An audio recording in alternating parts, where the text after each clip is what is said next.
Había hombres que no deberían haber sabido y había verdades que nadie jamás debería haber contado. En la Europa del siglo XVII, cuando el conocimiento era controlado, la ciencia perseguida y la verdad dependía de los inquisidores. Vestido con ropas sagradas, apareció de repente un mensaje, no una carta, no una profecía, sino un manifiesto, una simple hoja impresa en Kassel, Alemania, fechada en 1614. Su contenido impactante hablaba de la existencia de una hermandad secreta, antigua y sabia, una hermandad que había atravesado los siglos protegida por el silencio, cuya misión era guiar a la humanidad hacia una nueva era. Su nombre, Fraternitas Roscrucis, la Hermandad de la Rosa Cruz. Nadie sabía quién había escrito ese texto, ninguna firma real, solo alusiones, metáforas, símbolos. No obstante, meses después siguieron dos documentos: la Confessio Fraternitatis y el más enigmático, las bodas alquímicas de Christian Rosenkreuz. En menos de 2 años, una idea olvidada por siglos resurgió y se extendió por Europa. La imprenta no podía satisfacer la demanda y los libreros eran asaltados por hombres buscando respuestas. Las universidades discutían su autenticidad. Teólogos, alquimistas y filósofos enloquecían por tantos símbolos por descifrar. ¿Quiénes eran los Rosacruces? ¿Existían realmente? Y si era así, ¿qué sabían? Hoy haremos un viaje fascinante y misterioso. Hablaremos de una historia antiquísima que llega hasta nuestros días y que podría estar escrita dentro de cada uno de nosotros. Antes de empezar este viaje, los invitamos a suscribirse al canal para apoyar nuestro trabajo y no perderse los próximos videos.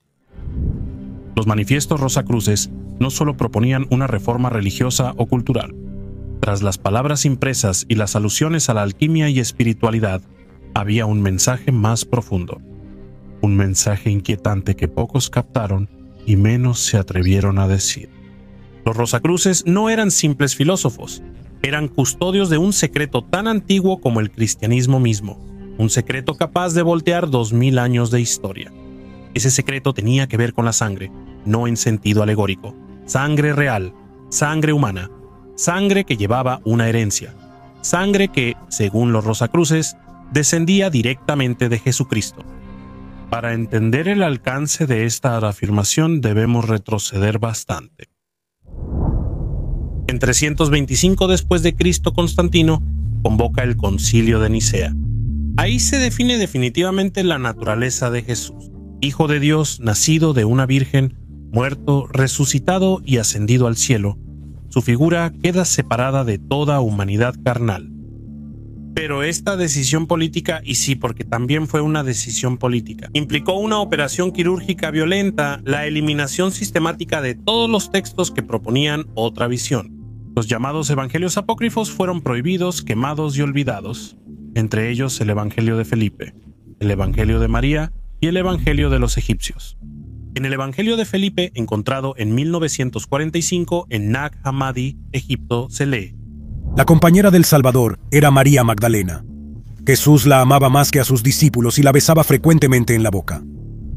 Estas frases no están en los textos canónicos. ¿Por qué? Insinúan la idea de que Jesús no era solo un maestro espiritual, sino un hombre completo, capaz de amar, de tener una compañera y quizás de tener hijos.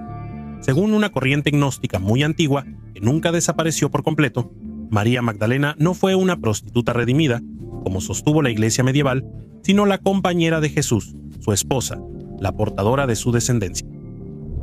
Después de la crucifixión, María Magdalena huyó no sola, sino embarazada. Se embarcó desde Cesarea Marítima con otros seguidores y llegó a la Provenza, en el sur de Francia. Allí, según la tradición, dio a luz a una hija, de quien surgió una estirpe sagrada y un linaje secreto. Esta sangre habría pasado siglos, uniéndose a familias nobles y a la dinastía merovingia de los reyes taumaturgos. Los soberanos de cabellos largos, según leyendas, eran reyes por derecho divino, no humano. Entre todos, uno en particular, Dagoberto II, un rey olvidado, asesinado en un bosque, cuyo nombre fue borrado de las crónicas oficiales. Pero su linaje quizá nunca se detuvo. Aquí es donde vuelven los Rosacruces. Según algunos historiadores no ortodoxos, fueron ellos, o mejor dicho, quienes se convirtieron en los Rosacruces, quienes protegieron este linaje sagrado en tiempos en que la verdad habría llevado a la hoguera. Se escondieron, disfrazaron el conocimiento como alegoría, la genealogía como símbolo, la carne como espíritu, pero dejaron huellas. Un código que encontramos en la pintura, en la arquitectura y en el símbolo mismo de la Rosa Cruz. La rosa que florece sobre la cruz no es solo un signo de pureza.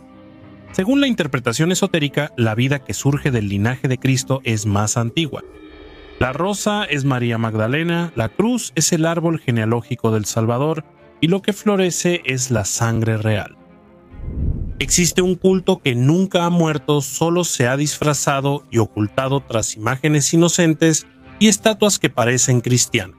Es el culto de María Magdalena, no la pecadora redimida que nos han contado, sino la esposa de Cristo, la madre de la estirpe oculta, la clave del misterio Rosacruz. Durante siglos en el sur de Francia, especialmente en Provenza, circula una leyenda que ni la iglesia local desmintió. María Magdalena habría llegado a las costas francesas, específicamente a Sainte-Marie de la Mer, acompañada por otras dos Marías, probablemente María Salomé y María Jacobé. Pero no estaba sola, llevaba consigo un secreto, un niño o quizás dos. Primeros relatos medievales la mencionan como esposa de Cristo. Las primeras peregrinaciones a esos lugares, mucho antes de las apariciones marianas oficiales, no eran para la Virgen María, sino para Magdalena, en las cuevas de la costa. Se dice que vivió los últimos años de su vida guardando una verdad inconfesable, pero, a pesar de los relatos, su imagen oficial fue distorsionada. A partir del siglo VI con el Papa Gregorio Magno, Magdalena fue identificada arbitrariamente con la prostituta arrepentida que lava los pies de Jesús. Una medida para reducir su figura, eliminarla como compañera y facilitar la narrativa cristiana teológica y jerárquicamente. Pero había quienes no olvidaban, y así, desde ese momento, Magdalena sobrevive bajo otros nombres, en otras formas, la más poderosa, la Virgen Negra. En muchas regiones de Europa, Francia, Italia, España, Suiza, encontramos estatuas antiguas de la llamada Virgen Negra, figura femenina, frecuentemente con un niño en brazos y piel oscura, cubierta por un manto real, venerada en cuevas, grietas, bosques sagrados y sitios de energía primordial. Pero esa piel oscura, ese rostro hierático y misterioso, no tiene nada que ver con la Virgen María canónica. Muchos historiadores y antropólogos piensan que es un culto más antiguo, posiblemente vinculado a divinidades quetónicas mediterráneas como Isis, Cibeles o Artemisa de Éfeso. Pero hay quienes van más allá. Algunos esoteristas creen que la Virgen Negra simboliza a María Magdalena, venerada por los Rosacruces y otras sociedades secretas como ícono cristiano, para evitar persecuciones eclesiásticas. Esta mujer oscura como la tierra, fértil, misteriosa como la noche, representaría lo femenino sagrado, olvidado, y llevaría en su vientre no solo a un hijo, sino a una estirpe, una genealogía sagrada. Por eso la figura del niño está tan presente, porque no es Jesús niño, sino el Hijo de Jesús. Aquí el simbolismo de los Rosacruces se revela nuevamente en todo su poder. La rosa no es solo la flor del amor, es el símbolo de la sangre, de la vida que fluye de la línea de descendencia. La rosa es María Magdalena. La cruz no representa solo la muerte de Cristo, sino el árbol genealógico del que florece una nueva humanidad. Una línea de sangre que parte de Jesús y se oculta, protegida por quienes conocen el secreto. Según esta interpretación, los Rosacruces no solo son místicos filósofos, también guardianes. ¿Por qué temía la iglesia esto? ¿Por qué si Jesús hubiera tenido una compañera y unos hijos, ya no sería solo un ser divino, sino un hombre con deseos, amores, carne, sangre y herencia? ¿Y si hubiera descendencia? Sería inevitable preguntarse quién porta hoy la sangre de Cristo. ¿Quién tendría derecho a liderar espiritual y políticamente al mundo cristiano y ser el heredero natural de Cristo? Una pregunta peligrosa que pone en duda 2000 años de dogmas, poder, sucesiones papales y autoridad moral. Por eso María Magdalena fue borrada y lo femenino sagrado reprimido. Pero los Rosacruces no lo olvidaron y crearon un lenguaje cifrado, un lenguaje que para quien sabe leerlo lo dice todo. Hay nombres que la historia recuerda con pompa, monumentos y capítulos enteros en los libros de la escuela. Y hay nombres eliminados, olvidados intencionalmente, borrados con precisión de toda narración oficial. Uno de esos nombres es Dagoberto II, pero ¿quién era realmente Dagoberto? Un rey, un merovingio, quizás mucho más que eso. Es el siglo VII en Francia, una época aún mítica, pero ya marcada por la escritura y la memoria. Los merovingios son la dinastía que gobernó a los francos, reyes de cabellos largos, considerados hijos de las estrellas y taumaturgos capaces de curar con solo tocar. Su autoridad, según las leyendas, no provenía ni de conquistas ni de sangre romana, sino de un linaje divino. Algunos cronistas medievales, como el enigmático Fredegario, decían que el fundador de la dinastía Meroveo nació de la unión entre una reina franca y una criatura marina desconocida. Un mito claro, pero que deja entrever algo. Se creía que los merovingios no eran totalmente humanos, y uno de ellos destaca por su ausencia, porque de él se ha hablado muy poco, muy mal y demasiado tarde. Dagoberto II. Dagoberto fue rey de Austrasia, una región que comprendía parte de la actual Francia, Bélgica y Alemania. Fue enviado al exilio cuando era niño debido a luchas dinásticas, y vivió durante años en York, Inglaterra, donde según algunos documentos fue iniciado en un conocimiento secreto, un conocimiento que hoy definiríamos como esotérico. Al volver a su país, subió al trono en 676, pero su reinado fue breve. El 23 de diciembre de 679, mientras cazaba en un bosque cerca de Stenay, fue asesinado por algunos miembros de su propia corte. Oficialmente fue un complot político, pero quien quería su muerte quería borrarlo por completo.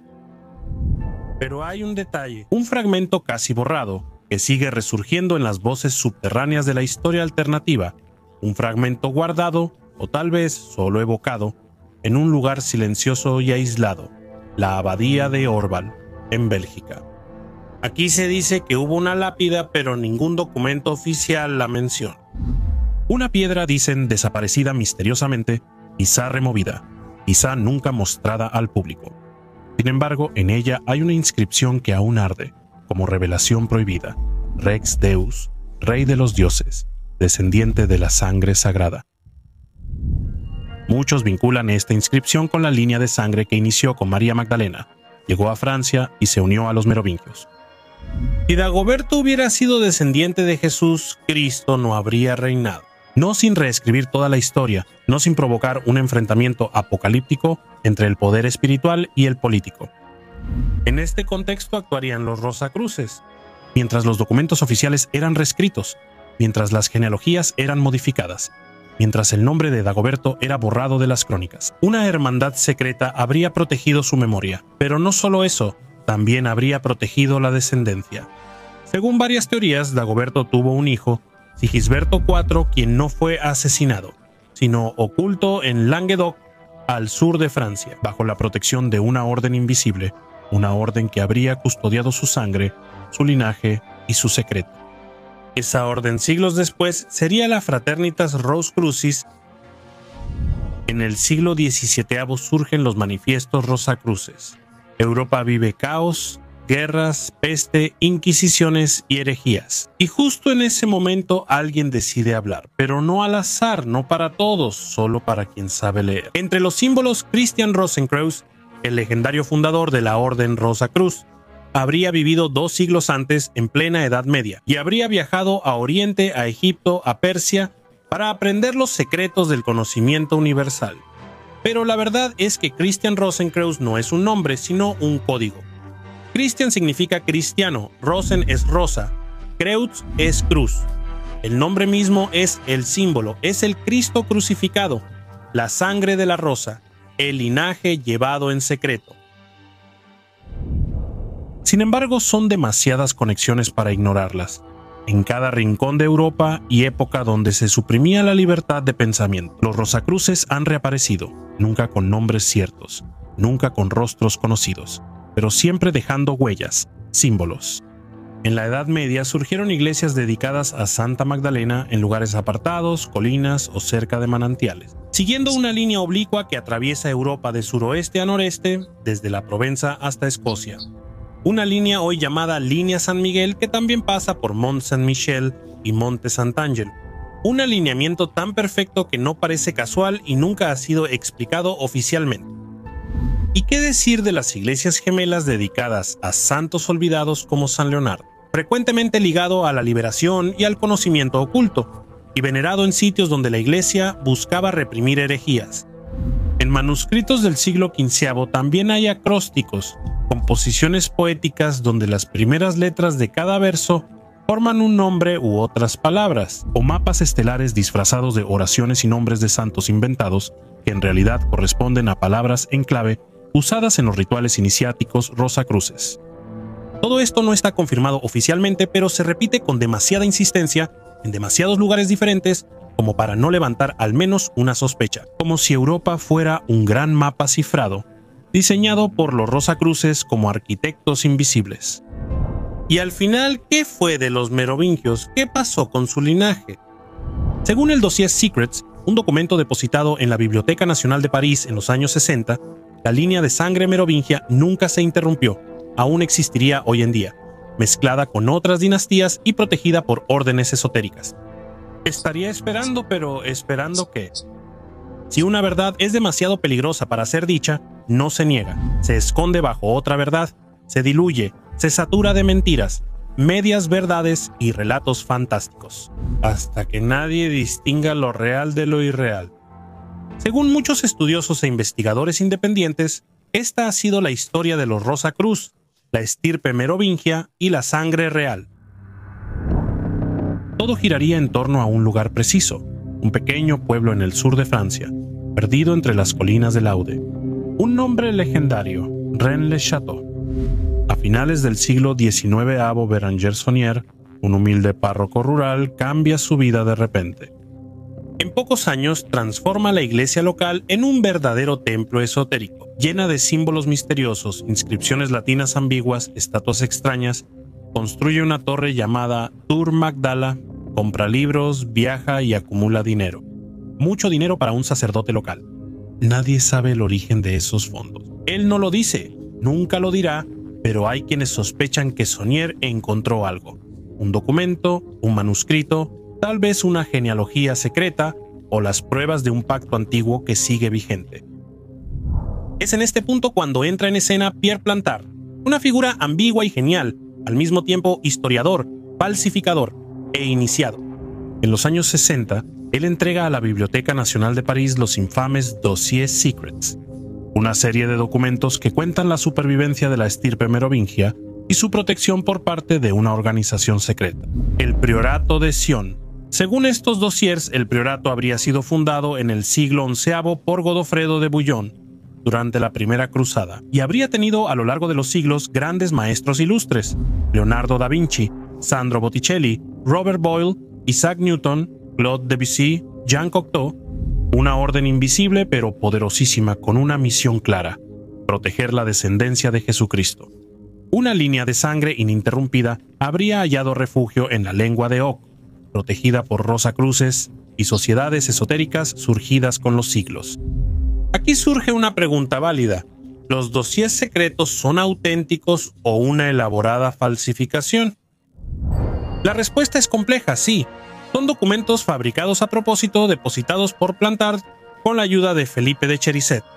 Sin embargo, incluyen datos, nombres y conexiones históricas demasiado precisos para ser solo fantasía. Incluyen detalles comparables con textos esotéricos previos, mapas genealógicos merovingios y registros de la Iglesia de Francia. Muchos estudiosos creen que los expedientes son una distracción, sí, pero no para negar la verdad, sino para proteger algo, para confundir las aguas. Al final, la mejor manera de ocultar una verdad es hacerla ridícula. En 1982, 3 autores, Miguel Baigent, Ricardo Ley y Henny Lincoln, publican un libro destinado a causar sensación, El Santo Grial, una obra a medio camino entre la investigación periodística, el ensayo histórico y el thriller esotérico. El libro afirma que Jesús y María Magdalena tuvieron hijos y su linaje se unió a la dinastía merovingia, y que el Priorato de Sion y los Rosacruces fueran los guardianes de esta línea de sangre. Toda la historia cristiana habría sido construida para ocultar esta peligrosa verdad. El libro fue un éxito mundial, fue atacado, ridiculizado, imitado, y sin embargo nadie logró desmontar completamente su estructura documental. Dan Brown, 20 años después, se inspirará en estas teorías para escribir El Código Da Vinci, presentando las mismas ideas de forma narrativa. Pero en ese momento la historia ya había cambiado. El público mundial ya conocía la hipótesis más peligrosa jamás contada, que la sangre de Cristo no se quedó en la cruz, sino que aún corre por las venas de alguien o de muchos. Hay una leyenda que regresa desde hace siglos, siempre con las mismas palabras: aquellos que poseen el secreto del Grial gobiernan sin mostrarse jamás. Es un pensamiento inquietante porque sugiere una realidad distinta a la que vivimos. Un mundo donde las figuras públicas son máscaras y los verdaderos arquitectos de la historia actúan tras bambalinas.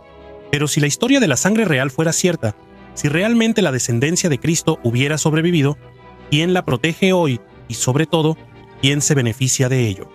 Para responder a esta pregunta es necesario entrar en un terreno peligroso donde religión, ciencia y poder se entrelazan en las sociedades iniciáticas. De todas, la más influyente y polémica es la masonería. Desde su nacimiento oficialmente en 1717, con la fundación de la Gran Logia de Inglaterra, la masonería ha tenido un solo objetivo: transmitir un conocimiento secreto mediante rituales, símbolos y grados iniciáticos. Pero no es solo eso. Desde sus primeros años, la orden ha atraído a científicos, filósofos, monarcas, banqueros, revolucionarios e incluso papas. Y entre sus símbolos aparecen constantemente la rosa, la cruz, el compás, la estrella de 6 puntas, la paloma, la escalera y el grial. Demasiadas pistas para no ver la conexión.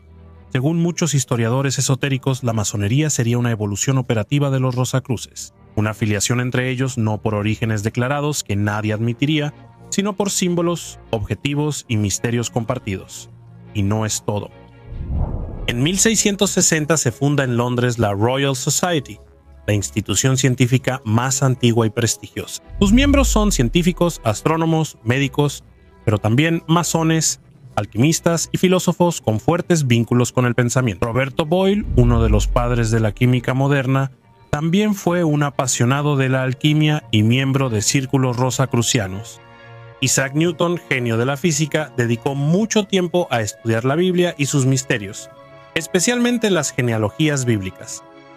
Muchos en la Royal Society pensaban que la ciencia era solo parte de un gran proyecto: comprender el universo para redescubrir el código de Dios y quizás para reconocer la sangre de Dios en la carne del hombre. El verdadero salto ocurre con el nacimiento de Estados Unidos. Pocos saben que la fundación de Estados Unidos está llena de símbolos esotéricos. Muchos padres fundadores eran masones, algunos iniciados en otras órdenes y todos obsesionados con un nuevo orden mundial.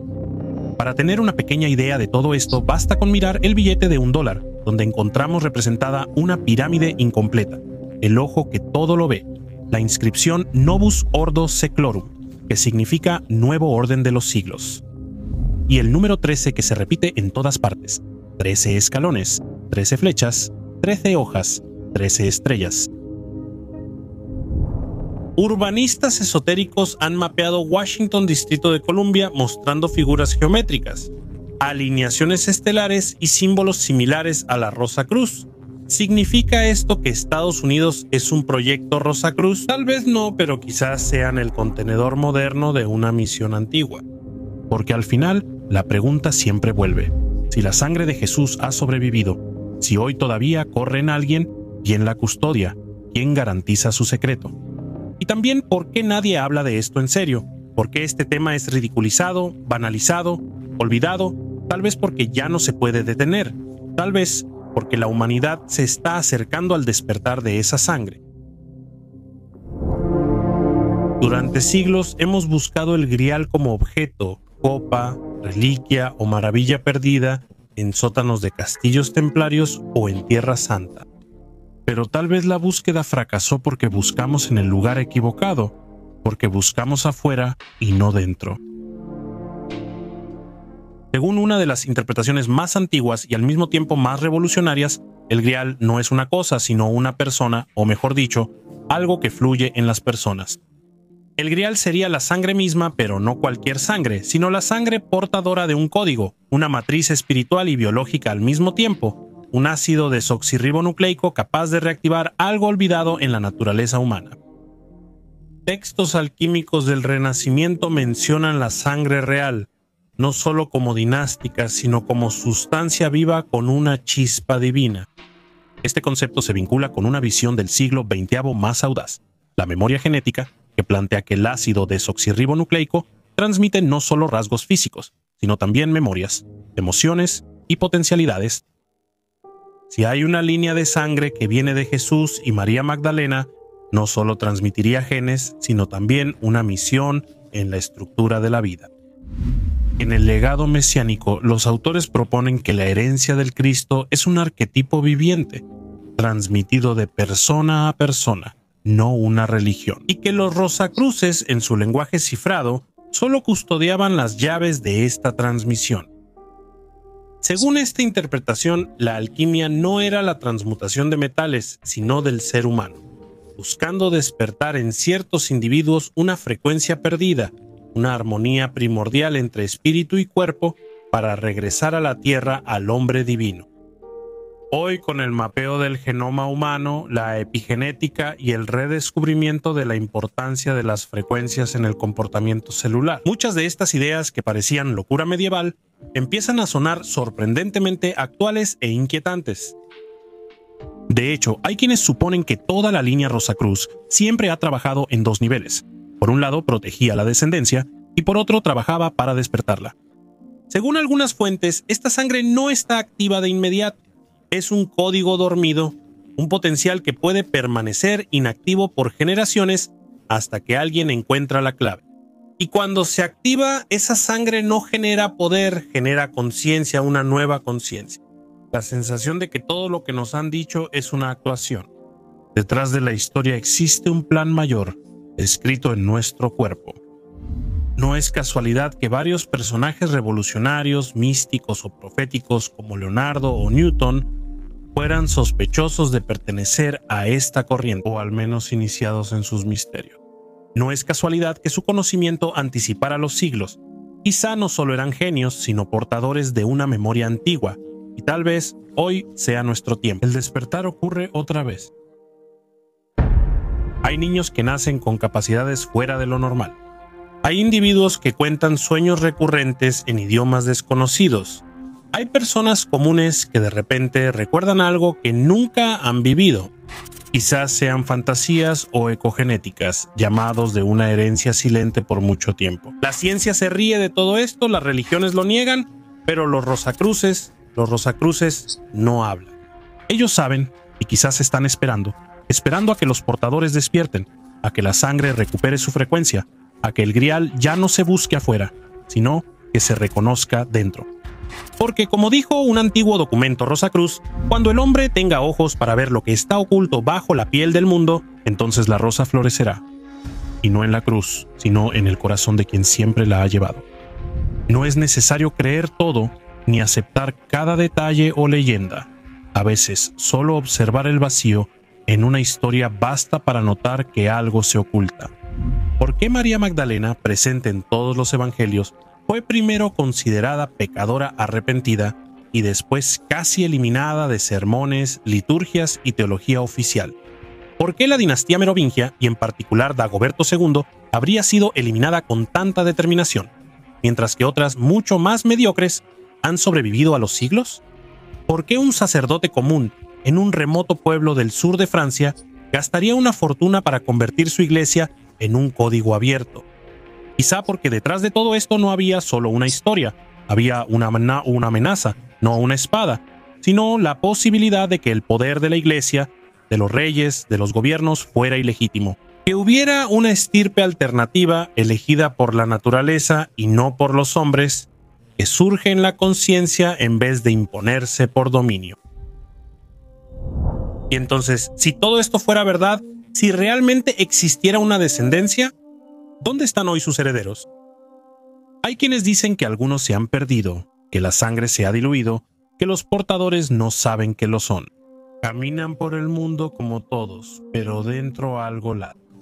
Un sueño recurrente, una sensibilidad inexplicable, una atracción por el símbolo, un rechazo a la autoridad impuesta, un hambre de verdad que no saben de dónde viene. Quizás incluso entre quienes ven este video hay un fragmento de esa sangre. Tal vez quien llegó aquí no lo hizo por casualidad. Este video podría ser un llamado, no solo un relato. La pregunta ya no es quiénes son los Rosacruz, quién tiene la sangre real o dónde está el Grial. La verdadera pregunta, la final, la definitiva es: ¿y si fueras tú? Hemos llegado al final de esta fascinante historia que comienza en una época remota y llega hasta nuestros días. Llegados a este punto, realmente tenemos curiosidad por conocer su opinión. Escriban en los comentarios qué piensan y si les gustó el video, no olviden suscribirse al canal para apoyar nuestro trabajo. Hasta la próxima historia.